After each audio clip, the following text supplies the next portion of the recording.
and I think the best place to start is captain versus captain. Is that a fair place to start? Sure. Yeah. All right. Fine. All right. Samuel, I know you love Cisco over Oh, I Picard. do. Yes. Well, lay the groundwork. Lay it out for us. So, for a little bit of context, it's been a while since I last watched Deep Space Nine. I am currently rewatching The Next Generation, and I am about 4 episodes from the end of season 2 right now. Um, and first of all, I have to say that as much as we give shit to the first couple of seasons of that as being kind of rough, some of those episodes are a lot better than I remember them being. Which indicates to me that like the middle seasons, the ones that everybody praises, are just stellar television. So I'm not disputing the fact that The Next Generation is an absolute top tier television show. It absolutely is, and it's top tier Star Trek too. I just but if we're going with captains. Right. And obviously, it takes both Sisko and Picard a while to find their footing, because you got to remember they're both new to their posts at the beginning of each of these shows. And Sisko does come with a lot more baggage than Picard does. And Sisko isn't even a captain at first; he's commander. And yeah, he's commander for like 3 years, 2 years, 2.5 seasons, 3 years. In season 3, he gets promoted. So, but I mean, he's the commander of the station. I mean, he's in charge. Yeah. So, yeah. But I would have to say that probably the standout thing is that early on he establishes his authority, and he manages to rein in 2 contingents, not one. Right? Like Picard's got his starship, and everybody on it is Starfleet personnel. Not everybody under Sisko is. He's doing it. It's a joint mission. It's a joint post with the Bajoran military. And we all know Bajorans. They're unruly as hell. And he manages to put his foot down and gain their respect very early on. Whereas Picard, even halfway through season 2, you still got guys on there who were like, yeah, Pulaski is part of it, but you still got guys on there who are just unsure of where they stand with him. There's some issues with Worf. Data's still, I mean, Data's Data, but there's a bunch of stuff. I just recently watched the episode called Pen Pals, where he makes contact with the little girl in the dying world. Yes. Yeah. And Picard's just like, fuck my life the whole time. Well, you just ripped the Prime Directive to pieces. Yeah. God damn it, Data. Yeah, and they just keep getting in and in and in, and I understand where Picard's coming from. But as a Starfleet captain, as a representative of the United Federation of Planets, he should have put the kibosh on that right then and there. It's hard to put the two against each other, because they're it's like, in a way, apples and oranges, because Picard is the traditional Starfleet captain. It's about exploration. It's about the science vessel and stuff. While Sisko, he's a war captain. All of the times he's doing captain work, all the times he's in the chair of the ship, it's always to do battle. So it's really hard to kind of put the two of them together, because he's not out there making the kind of decisions that Picard has to do in his series, and vice versa. Picard never had to go into a war. That is later on, though. Like, initially, he's essentially a garrison commander. Yeah, but that's what I'm saying. If you're putting him captain to captain, which when I say captain, I mean actually captaining a ship, it's 2 totally different things. You're looking at a captain that's out there exploring, doing what Starfleet's purpose is, and a captain who's defending against hostile forces essentially every single time he's out on the ship. There is no exploration. It's I mean, a couple times they go through the wormhole to do some exploration, but for the most part, he is always, battling something that's trying to destroy Deep Space Nine or take it over or whatever. So here's how I look at it, and it's Devin brings up a good point when it comes to Picard versus Sisko.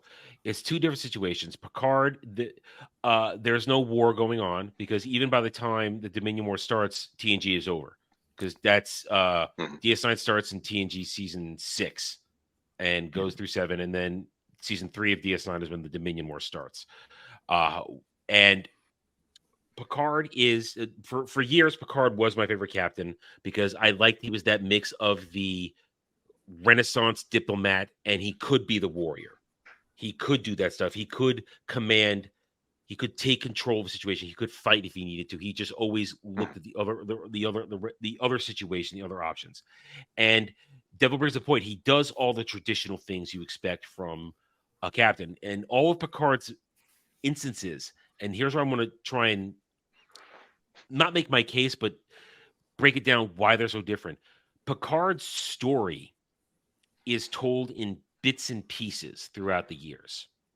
And some of his story is, of course, event related. The whole Borg and Wolf 359, the initial Borg invasion, all that stuff. But Picard doesn't really have a story. Sisko, DS9, for the most part, essentially is his story.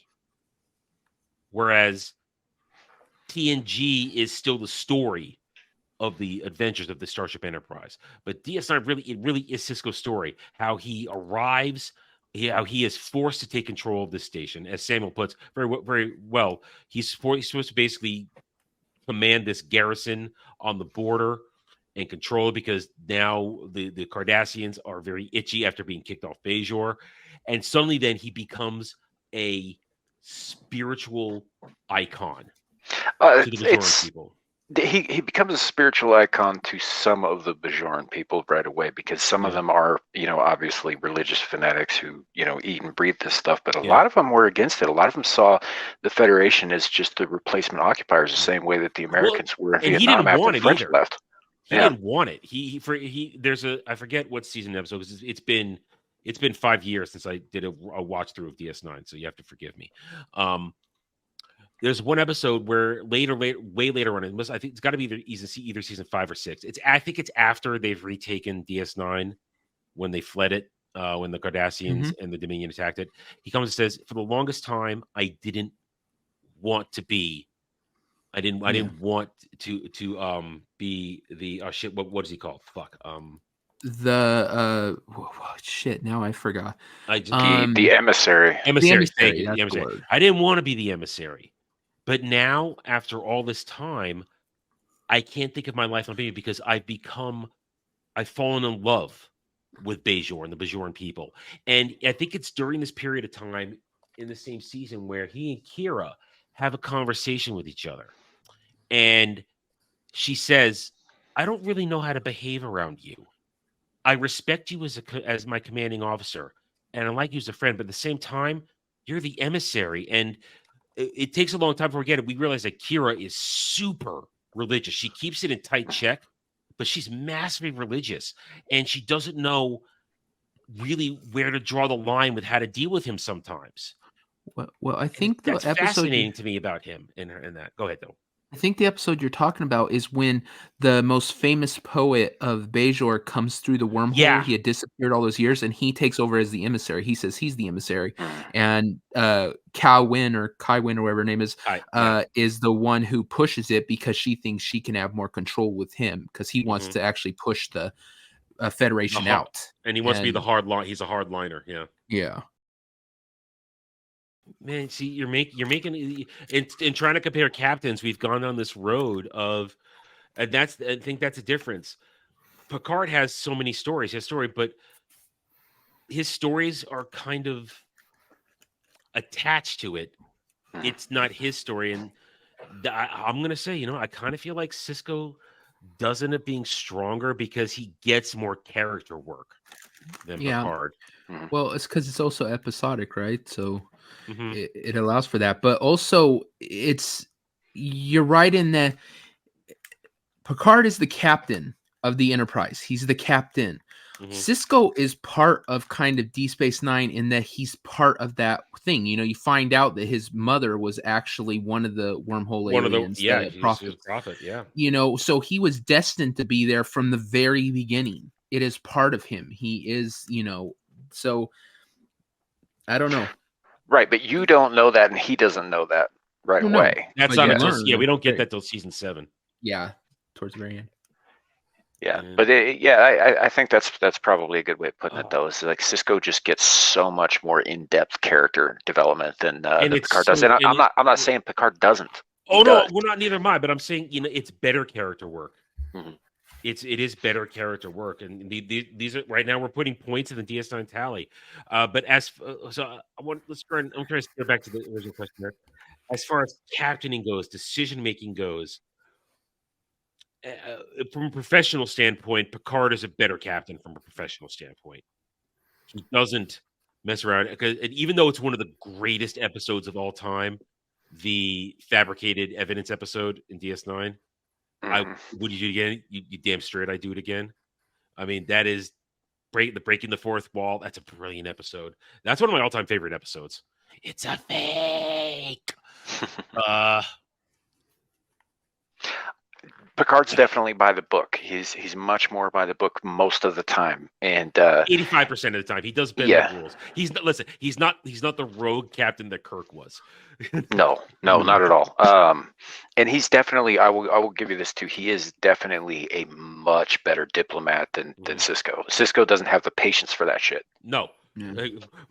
Jean-Luc never punched me. I'm not Picard.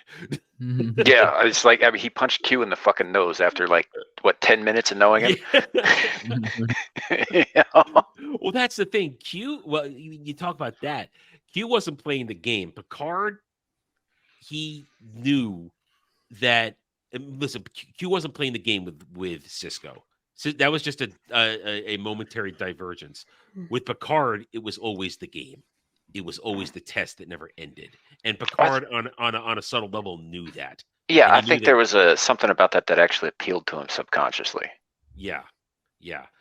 I always loved Picard because he was the thinking man's captain. Yet he could be the warrior. He could listen. If I had a choice to put in command of a battle group, I'd rather have Picard in command in his prime than Sisko, because Picard is going to see the commandscape, while Sisko, I would want Sisko as the tip of the spear. Yeah, Sisko would be better leading a vanguard than he would be commanding the fleet. Yeah, Yeah. go ahead, Double. Yeah. I was just agreeing. It's Okay. he's Because I know people like to shit on First Contact, but I really like First Contact. When Picard arrives at the Battle of Sector 001 and the Admiral's ship has been done, without hesitation, this is Picard, Enterprise. I'm taking command of the fleet. And to me, that would instill confidence. Because I know that he's going to command properly. He's not gonna recklessly use his assets. Yeah, well, by that point, he's earned that level of respect too. You know, I mean, this is what 8 years after Farpoint. Yeah. You know, and I mean, his ship and his crew are legends at this point. You know, so when they show up, and the E is the strongest ship in the fleet at that point. Mm-hmm.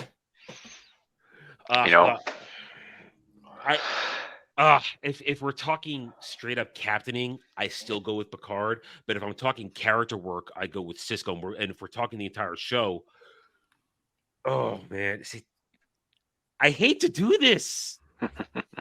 This was your idea, dude. I know, and I want to do this because I hate it, but it's fun because it's making me think about these things that I don't want to think about. Well, here's the thing that makes it for me that is, what do you consider as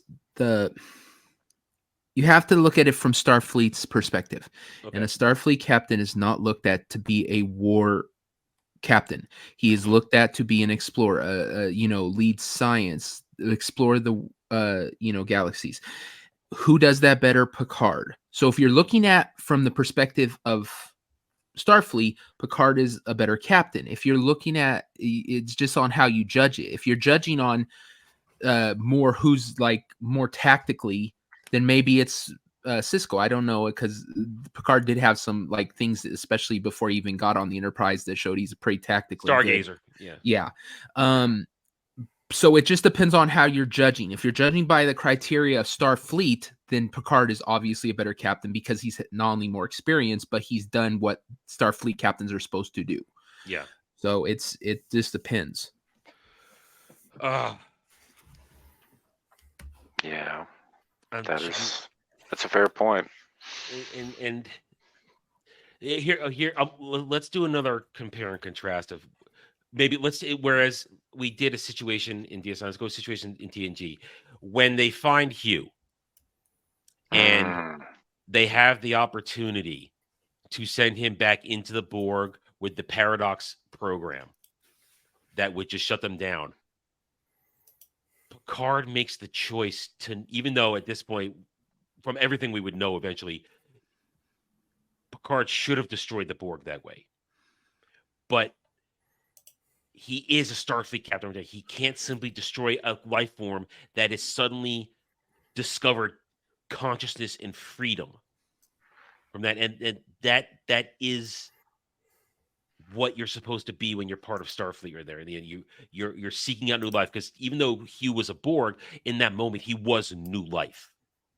He was new life. He was no longer an individual, and he was having a thought, because there's that scene when he summons Hugh to his ready room, and he makes him try and acknowledge him as Locutus. And then he tries to get Hugh to give his designation. He goes, "No, I'm Hugh." See, there's some of that character development we were talking about, though. The through line that goes from his trauma being assimilated. And right there, and I think that's the great subtlety of Picard's character. As great as Sisko's character development is, and the story of Sisko getting there, not wanting to be there, then growing to love it, needing it, and realizing he is of Bajor. You are of Bajor. Picard, even though we don't get episodes or major storylines devoted to it, when we get those moments like that, you realize, oh shit, there has been a story here. Mm-hmm. It's littered through episodes, it's littered through seasons, but it is there. It is something where